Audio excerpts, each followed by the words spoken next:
Assalamualaikum warahmatullahi wabarakatuh. Apa kabar anak-anak yang ibu cintai, sayangi? Kembali lagi bersama saya, Guru Bahasa Indonesia Alfidi Sukmahayati. Semoga anak-anakku selalu dalam lindungan Allah ya. Selamat datang kembali di kelas Bahasa Indonesia kelas 7.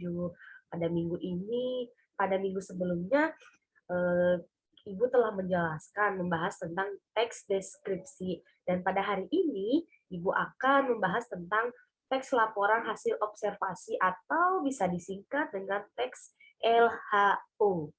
Sebelumnya, Ibu akan mengucapkan selamat ya buat anak-anak kelas 10 yang baru masuk ke masa-masa SMA. Selamat tinggal masa SMP, selamat tinggal kenangan masa SMP. Sebentar.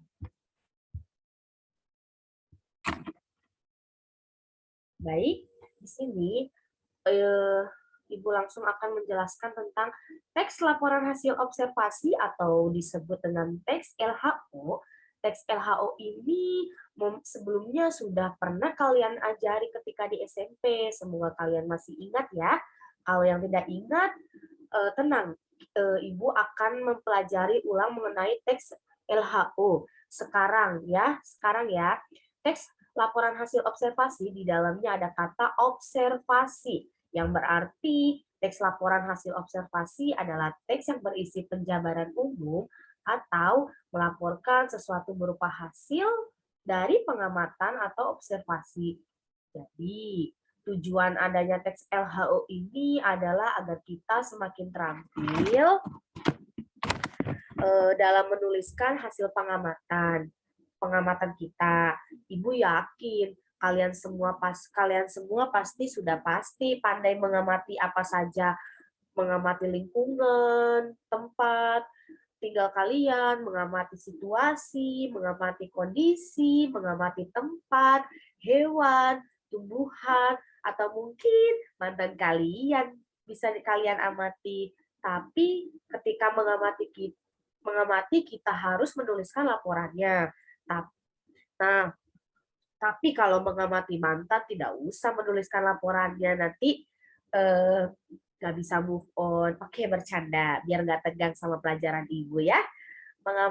Lanjut, kalau mengamati mantan itu sebenarnya bukan merupakan teks laporan hasil observasi, melainkan teks LHO itu mirip dengan teks deskripsi ya. Jadi kalau teks LHO itu lebih bersifat umum, sedangkan teks deskripsi itu bersifat khusus. Nah, kalau mantan kan bersifat khusus kan, satu orang kan, bukan beberapa orang kan. Jadi itu merupakan teks deskripsi. Sedangkan teks LHO yang bersifat lebih umum contohnya adalah manusia, atau suku Jawa, suku Madura, suku Sunda. Jadi cakupan atau objeknya itu lebih luas.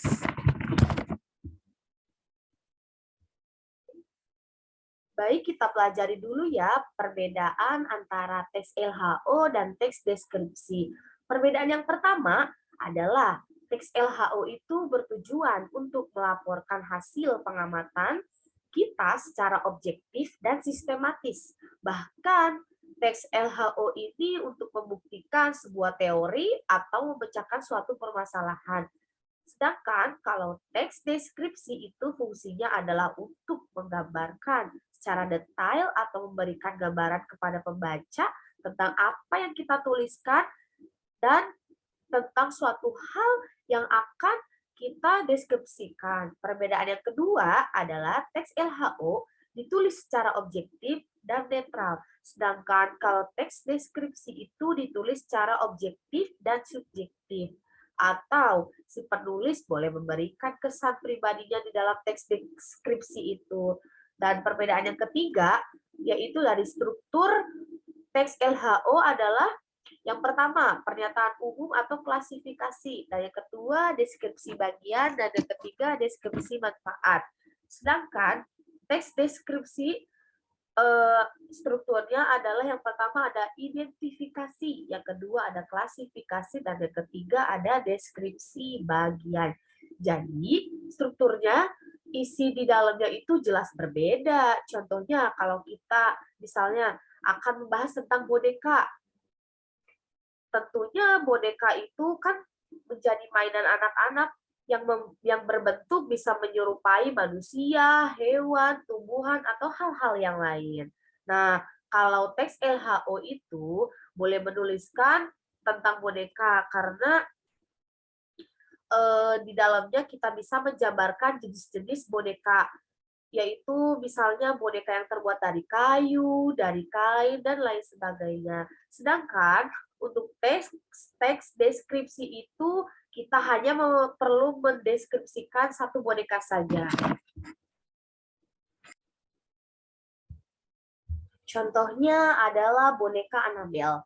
Nah, teks deskripsi ini otomatis akan menuliskan boneka Annabelle itu seperti apa sih, ciri fisiknya seperti apa. Selanjutnya kita akan membahas ciri teks LHO. Yang pertama ada satu, bersifat umum objektif, global, dan universal. Jadi kita sudah membahas bahwa teks LHO itu memang bersifat umum. Jadi kalau kita membahas boneka, berarti boneka secara umumnya, secara global seperti apa.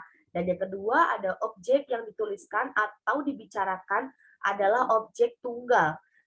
Bu, kan katanya bersifat umum. Iya, bersifat umum. Tunggal di sini maksudnya adalah kalau membicarakan tentang boneka yang sudah kita bicarakan, bukan boneka yang lain-lain lagi. Dan yang ketiga, ada dituliskan secara lengkap dan sempurna. Otomatis penulisannya itu harus lengkap dan sempurna agar pembaca itu tahu apa yang diamati, apa yang sudah baru saja diamati oleh kita. Makanya strukturnya itu harus lengkap mulai dari pernyataan umum, klasifikasi, dan deskripsi bagian dan deskripsi manfaat. Dan yang keempat, dituliskan berdasarkan fakta. Jadi teks laporan hasil observasi ini tidak bersifat opini. Dan yang kelima, ada informasi teks laporan hasil observasi ini merupakan hasil penelitian terkini yang sudah terbukti kebenarannya. Kenapa? Karena teks laporan hasil observasi itu kan berdasarkan pengamatan, otomatis hasil dari pengamatan itu nanti bisa dijadikan patukan untuk orang lain sebagai sumber ilmu atau pembelajaran sehingga kebenarannya harus bisa dipertanggungjawabkan oleh kita. Dan yang keenam ada strukturnya saling berkaitan dengan hubungan yang berjenjangan antara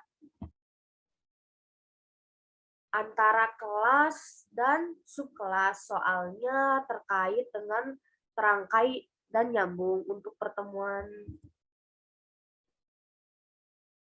ini, Ibu akan menjelaskan juga kaidah kebahasaan teks laporan hasil observasi, mengutip dari berbagai sumber yang Ibu temui.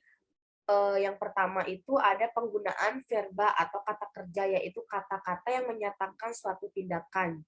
Contohnya, memiliki, mengalami, memegang, dan mengandung. Dan yang kedua ada penggunaan adjektiva atau kata sifat, yaitu kata-kata yang digunakan untuk mengungkapkan sifat atau keadaan orang, benda, ataupun binatang. Kata sifat yang paling biasanya didahului dan atau diikuti dengan kata paling, sekali, sangat, amat, dan lain-lain. Yang kedua ada penggunaan sinonim dan antonim.